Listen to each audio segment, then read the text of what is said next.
The Ship of Theseus Paradox, also known as Theseus Paradox, is a thought experiment and philosophical puzzle that raises questions about identity, change, and the nature of objects. It is named after the Greek mythological hero Theseus and his legendary ship. The paradox can be described as follows. Imagine a ship, known as the Ship of Theseus, which over time has its individual parts replaced one by one due to wear and tear.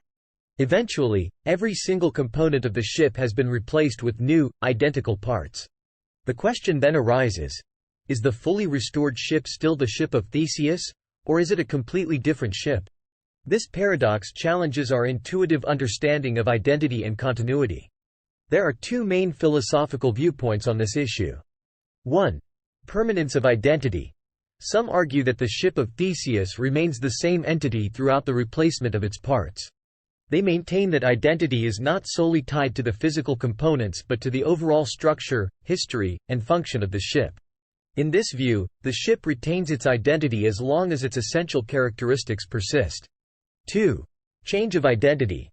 Others argue that the Ship of Theseus has fundamentally changed with the replacement of each part.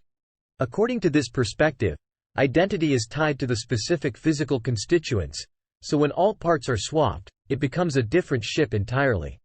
The paradox extends to broader philosophical questions about personal identity, biological organisms, and even societal institutions.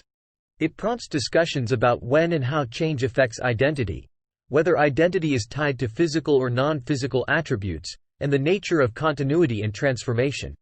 The Ship of Theseus paradox has fascinated philosophers for centuries and continues to be a subject of debate, illustrating the complexities and nuances of philosophical inquiry into the nature of existence and identity. Subscribe for more videos. Thanks for watching.